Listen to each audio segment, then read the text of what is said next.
Hello and welcome to another video. I'm Maz and today I'm in Gloucester.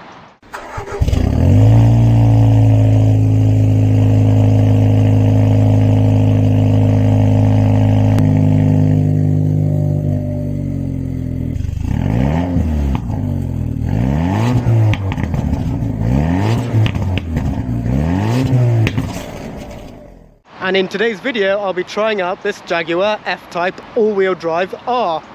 This car was kindly lent to me by my friend Fraser, who, just like yours truly, is on his second Jaguar. Previously he owned an XE, and lucky him, he now has an F-Type R all-wheel drive. If you would like to see some content on this car, follow his Instagram at thatladsjag and tell him I sent you there. Now, if you've been following this channel for a while, you'll know I've driven a plethora of Jaguar F-Types before. So for the full review, click on the top right hand corner or in the link in the description down below for the full review of the Jaguar F-Type. In this, we're just going to focus on the R. So a quick overview on the F-Type R. It was launched in 2014, launching at the same time as the Coupe F-Type, replacing the V8S, which only had 488 horsepower, and upping up that number to 550. Now, those earlier cars were rear-wheel drive only, so they were quite leery on the top end. Luckily, by 2016, which this car is made, an all-wheel drive option was offered.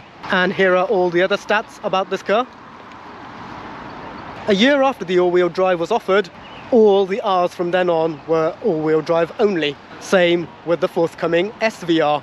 And whilst the SVR was discontinued in 2019 or 2020, the later R then got the extra 25 horses from the old SVR. So here is the front of the Jaguar F-Type all-wheel drive R. Looks exactly like the rear-wheel drive model, albeit with some different vents, which are right here. And of course with the rear-wheel drive they will be further up here. And because these are conveniently placed lower, these models do not have to worry about water ingress. And if you look closely, the bonnet bulge is actually slightly wider. And there's an additional crease here and here. Of course, being a phase one, you got the dual vents on each side. And because this is an F-Type R, you get the Sport Design Pack as standard. And of course there is the R badge. Being a phase one, it has the bi-xenon headlights which look like this. So the J-Blade LED is completely separate to the indicators, and the actual headlight is right here. Coming around to the side, the car just self-locked. This car has the 20-inch Tornado wheels in silver. These are also available in black, but since this car does not have the black pack, I think it suits the silver well. And of course, being a phase one, the vent has the Jaguar script. The entire window surround is in silver. Again, you got the wider side skirt down the side, and because this is a higher spec car, all you have to do is press this button here and the car will unlock, and then press here, it will lock again. And I forgot to mention, these calipers are also in red. Coming to the back, this particular car has the SVR wing attached, which is actually done aftermarket, but I think it suits the car well. Being an early car, it has the not so smoked tail lights. Thankfully, this one has a reversing camera, and because it's a V8, you get quad tailpipes. And because all-wheel drive came in a few years after the introduction, a separate all-wheel drive badge has been added on, but then removed once the all-wheel drive system became standard. Once again, coming back this side,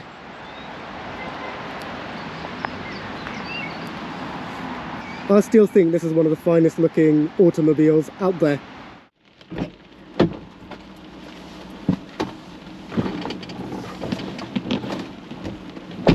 Now, coming inside, as always, it's pretty much the same as all the other F-Types I've reviewed. So in this case, I'm just pointing out the key differences to this particular one. Because it's an R, you've got the R emblem here. Originally, they had the flat bottom steering wheel as standard, but on this Phase 1.5 they made it an option. Unfortunately, this one does not have the thumb bolsters, and the paddles on this one are the plastic ones. But luckily, this does not have the bronze start-stop button. It looks nice when new, but over time it does fade. Being an R, it's got the R emblem here. Being an early car, it's got the smaller screen with the thick bezel, kind of looking like a card machine. And there's less silver around the car. The only silvers you get really are the leaper, the paddles, the bits of the indicator stalk, and this bezel here. Because it's a Phase 1, you got the silver door handle with the gloss black seat adjuster bezel and a plain surround. And again, that plain surround extends to the air vents as well as the other air vent. Being an R, you got these performance seats as standard, and of course this is the earlier Phase 1 style performance seats, so they're quite stiff on the lower back. I think the later ones do feel more comfortable. The headrest extends all the way here, and the cutouts for the racing harnesses are two small ones as opposed to one large one in the middle. And of course there is the R emblem embossed onto the headrest. Because this car has the performance seats as standard, it also has the extended leather pack as standard. So leather on the door, leather on the passenger airbag section, and leather down here. And because it's got the oyster seats, it's also got the oyster stitching. You can also get them in black or red. This particular car has the standard mats, but if you want you can also have rubber or shag pile. Turning on the car now. Because this is an R, the speedo goes all the way to 220 and you get a slightly higher red line. This particular car does not have the heated steering wheel, but it does have heated seats if you just press this in. But right now the car is off. Bizarrely, this only has the single zone climate control, which you'd expect to be standard given the fact there's two dials. And yes, you got the ambient lighting here in red, which this screen is exactly like the one on the white V6 that I drove, so I'm not going to talk too much about it. But here's dynamic eye, which you can adjust individually, so you can have some in dynamic mode and some not. You also get a lap timer, you also get a G meter, and an accelerator and brake graph. Currently the brake is on because my foot's on it, but if I let go, there we go. And there's me putting my foot on the accelerator. And yes, here's the ambient lighting one as well. So you can choose blue, very light blue, yellow, orange, or red. Let's leave it at red since that's what the owner chose. And you can also choose the brightness as well. And this is only on the grab handle and on the doors. It's a shame that they did not put it down there. This particular one has the silver trim, and because it's a Phase 1.5, it's got the smaller electronic parking brake with the bezel underneath. And of course there's no silver around here, just grey and grey and grey and grey and grey. And of course, just like any other F-Type, the center screen is exactly the same.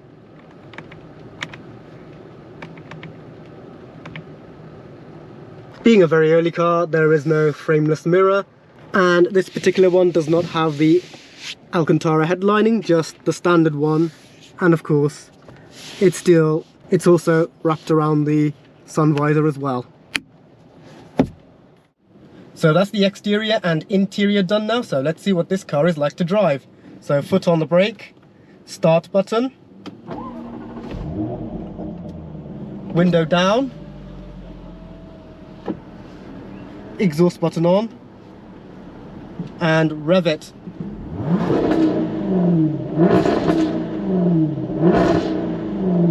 Because this is an earlier car, it's actually one of the louder V8s as well. Lots of popping and banging, which have been toned down for the later cars. And there is a soft limiter at 4,000, but really, it doesn't dent the sound. So, window back up. Seat belt on. Off we go.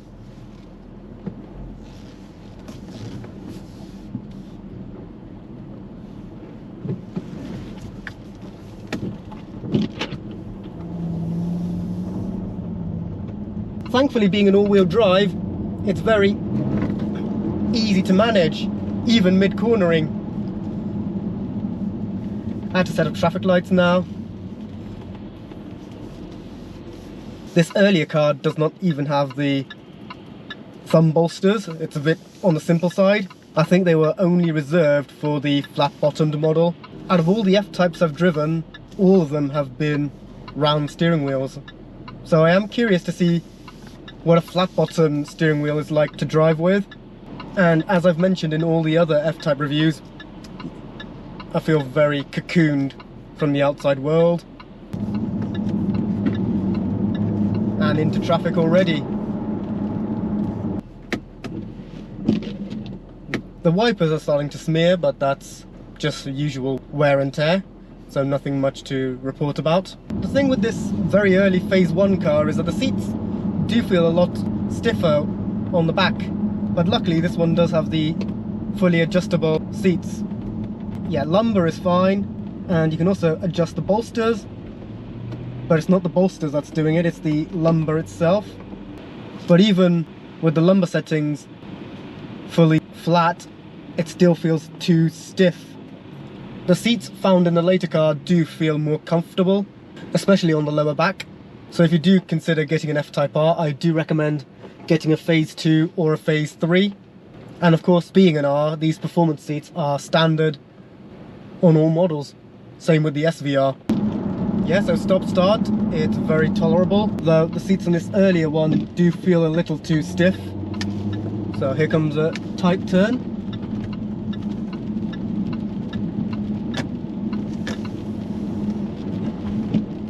Thanks to the adjustable bolsters on this particular car, I did not roll off my seats at all. And of course they're wing-backed, so my shoulders also get some support. Suspension definitely feels stiffer in this earlier car. I have a feeling that they softened up the suspension on the later cars. I can feel every single undulation on this road.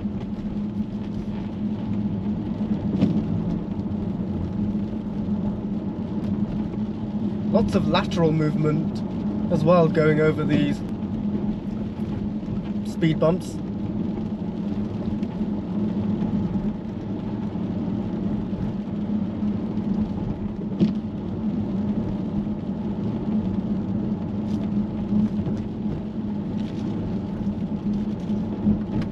Due to the age of the car, the steering wheel does feel like it's starting to wear off, but that's inevitable.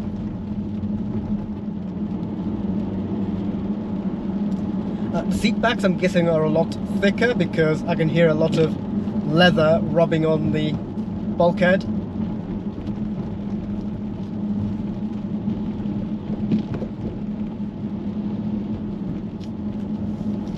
And dare I say it, I think the later SVR that I drove didn't feel as crashy around Barton Street.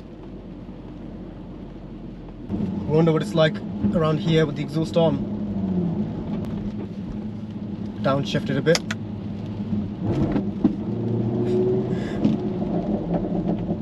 Okay, from gear 2 it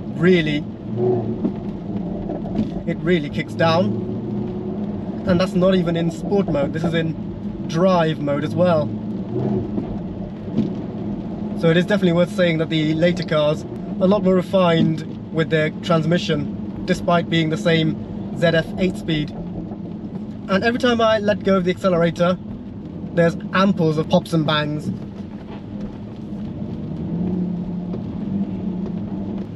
So let's put that back into automatic for now and turn off the exhaust. But yes, this earlier V8 is definitely a lot lairier with its noise than the P450 that I drove before. A link to that video should be popping up here somewhere or on the description down below. And into the city centre we go.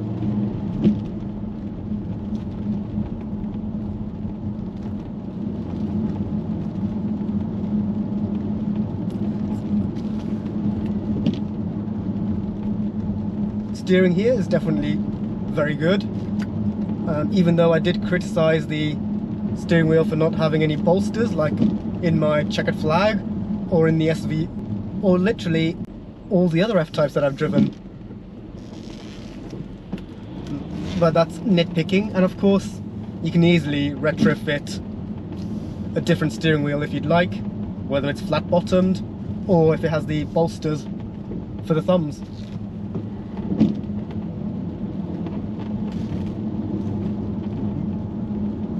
But thanks to the size of this car, it is very manoeuvrable.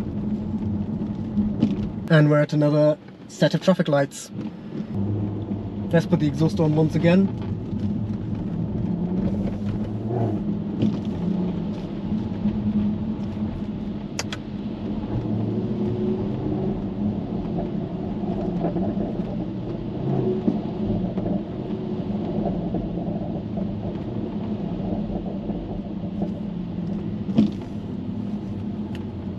The exhaust in this car just makes you want to shift the gears yourself.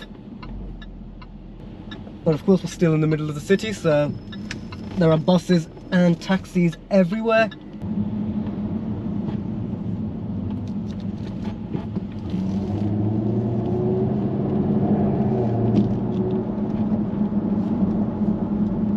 Yeah, so city driving, definitely doable, and because of its very leery exhaust, there is definitely a lot more novelty to this car. Here comes that sharp left turn. And here we go.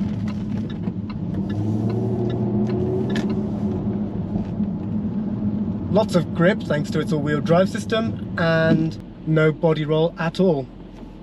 If my next car ever happens to be an F-Type, I'm guessing a V8R is a possibility. And I remember Clarkson saying he'd rather have the V6 because the V8 is just too loud. I can sort of see where he's going, but there is a sense of novelty to this particular model.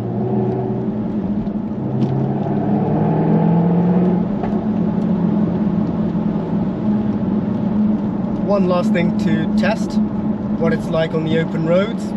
So here we are on the national speed limit road, currently on a roundabout.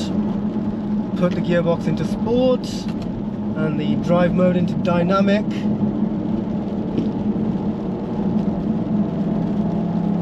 Three, two, one, and even in all-wheel drive, it likes to shake its back end a bit.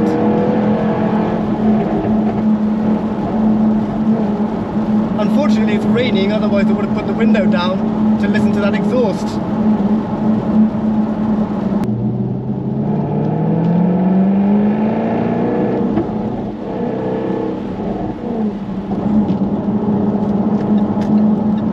I just want to blip that throttle all day.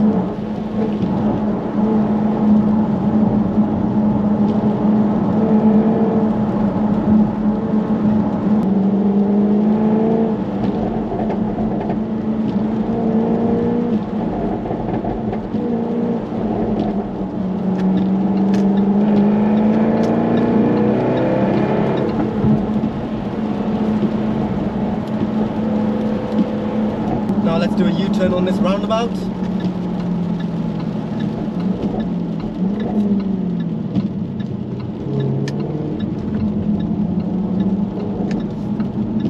Let's see what it's like on manual mode. So that's gear 2.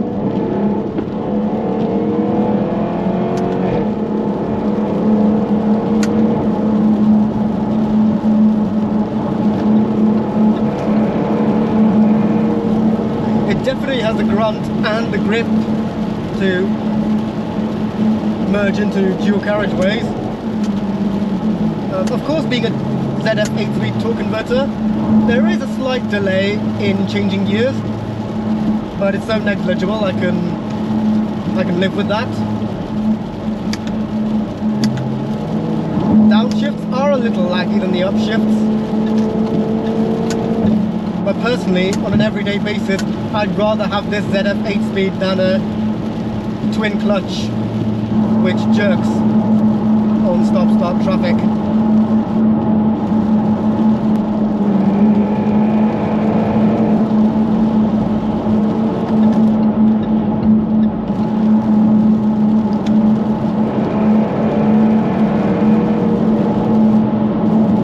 One thing is apparent is that in this 5-litre model, the supercharger doesn't whine as much, or at least I can't hear the whine. The exhaust pretty much takes top priority in terms of engine noise.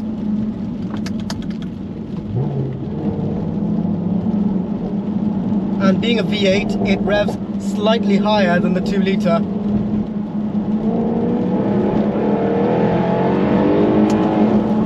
Yep, not even at over 6,000 revs it whines.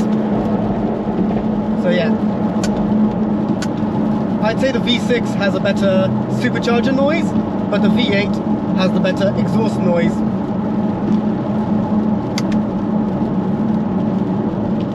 So let's head back to the car park and finalize this video. So that's it for today's video. I hope you enjoyed watching me try out this Jaguar F-Type all-wheel drive R. Like the video if you enjoyed it, subscribe if you are new, ring the bell to stay up to speed, and I'll see you guys next time. Cheers!